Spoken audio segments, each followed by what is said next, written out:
चलिए आज हम लोग को क्या पढ़ना है, तो ध्यान देंगे। सबसे पहले आज हम लोग को हिंदी व्याकरण में, है ना, हिंदी व्याकरण में हम लोग को आज ध्यान दिया जाएगा बाबू, वाक्य पढ़ेंगे, है ना। वाक्य में सबसे पहले देखा जाएगा, और वाक्य पहले हम लोगों ने पहला चैप्टर को खत्म किया था व्याकरण का, कि व्याकरण क्या है, व्याकरण किसे कहते हैं, और व्याकरण के कितने भेद होते हैं।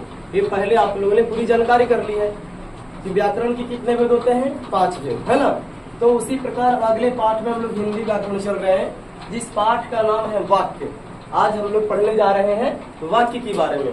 तो ध्यान दिया जाएगा, वाक्य में क्या पढ़ना है, वाक्य से क्या समझते हैं, यानी वाक्य किसे कहते हैं।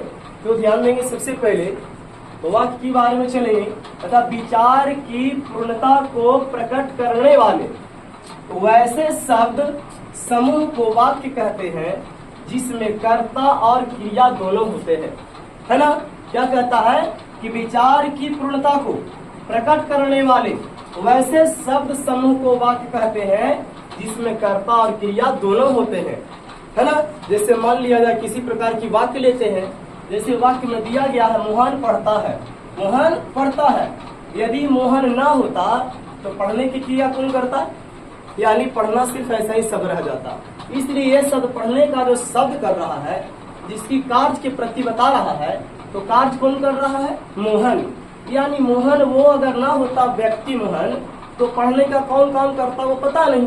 इसलिए मोहन जो हुआ करता हुआ, मोहन करता, और जो पढ़ना, हंसना, खेलना, दौड़ना, कूदना जितने हैं वो क्या होता है, क्रिया, है ना। हम लोग पहले भी अध्ययन कर चुके हैं क्रिया।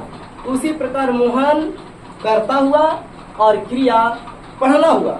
तो यानी कर्ता और क्रिया दोनों ही मिल करके जब किसी प्रकार पूरा करता है कोई भी शब्द को जुड़ करके, तो वाक्य बन जाते हैं। क्या बनते हैं, वाक्य। यानी मोहन शब्द और पढ़ना शब्द दोनों जो समूह बनाया, तो वैसे बने हुए समूह को ही हम लोग वाक्य को दर्शाए, जिसमें क्या था, इस वाक्य में है मोहन करता और पढ़ना क्या, क्रिया हुई, तो वन क्या जा करके मोहन पढ़ता है।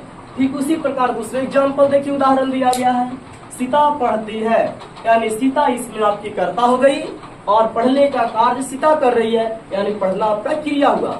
तो शब्दों के समूह जो बन गए, दोनों कर्ता और क्रिया मिलकर, उसी को तो वाक्य कहा गया।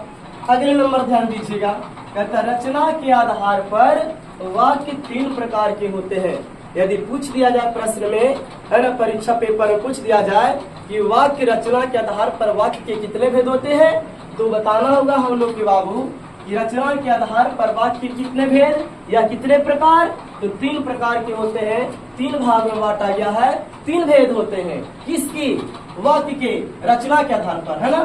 तो पहला नंबर कौन है, पहला नंबर देखेंगे सरल या साधारण वाक्य। पहला नंबर है सरल या साधारण वाक्य, दूसरा नंबर है मिश्र वाक्य, और तीसरा नंबर है संयुक्त वाक्य। तो उसी प्रकार अब देखेंगे, तीनों को परिभाषा हम लोग जानेंगे कि आखिर सरल वाक्य या साधारण वाक्य किसे कहते हैं, मिश्र वाक्य क्या है, या तीसरा नंबर है संयुक्त वाक्य क्या है।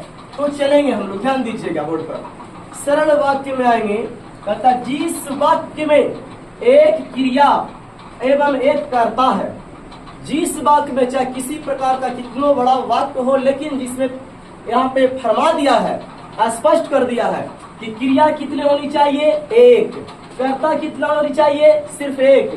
बात कुछ भी हो वो मायने नहीं रखता है, सिर्फ इस बात में ये देखना होगा हम लोग का कि क्रिया की संख्या 1 होनी चाहिए और कर्ता की संख्या भी 1 ही होनी चाहिए।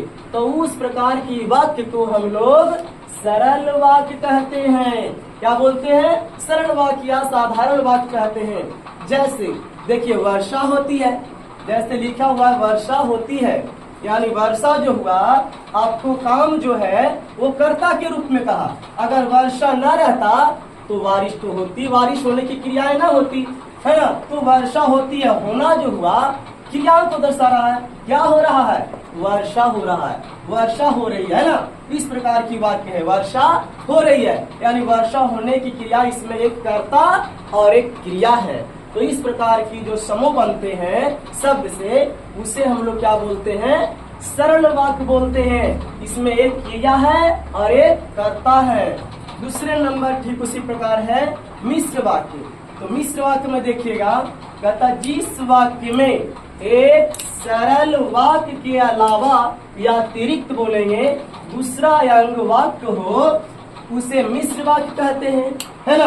कहता जिस वाक्य में एक सरल वाक्य के अलावा या अतिरिक्त दूसरा अंग वाक्य हो उसे मिश्र वाक्य कहते हैं।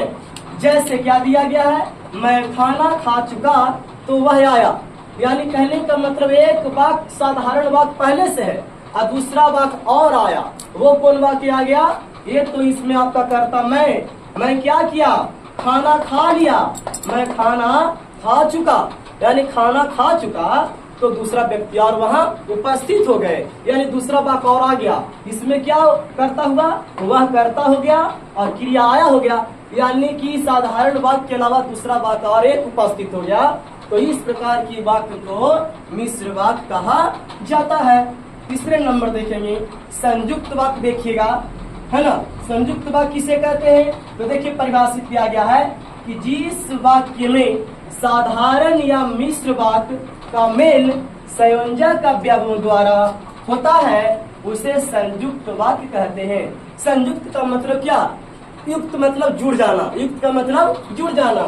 कौन कौन से इस वाक्य में जुड़ रहे हैं, कौन वाक्य, जिस वाक्य में साधारण वाक्य और मिश्र वाक्य का मेल होकर संयोजक का व्यवहार द्वारा क्या हो जाता है ना, संयोजक के द्वारा होता है, संयुक्त हो जाता है, जुड़ जाता है, तो उसे संयुक्त वाक्य कहते हैं। जैसे मैंने खाना खाया और भूख मिट गई, मैंने खाना खाया तो खाना खाने के क्रम में जैसे ही खाना खाया तो क्या हुआ, भूख मिट गई। उसी प्रकार एग्जाम्पल बहुत सारे उदाहरण मिलेगा, मैंने पानी पिया प्यास बुझ गई, है ना। इस प्रकार की जो वाक्य है, या मान लिया जाए इसमें बहुत सारे उदाहरण आएगा, मैंने रोटी खाकर लेटा तो पेट में दर्द होने लगा और दर्द इतना बढ़ा कि तुरंत डॉक्टर को बुलाना पड़ गया, यानी कि लटपट की तरह वाक्य बना हुआ है, यानी मिली जुली वाक्य है इसमें, है ना। तो इस प्रकार की वाक्य, यानी साधारण वाक्य भी इसमें है और मिश्र वाक्य भी मिले हुए हैं। तो इस प्रकार की वाक्य जो संयोजक अवयवों द्वारा बनाए जाते हैं, है ना, मिलकर बनते हैं, तो संयुक्त वाक्य में आ जाते हैं। बहुत सारे इसका उदाहरण हो सकता है, ETC कुछ भी ले सकते हैं। समझ में आई, धन्यवाद।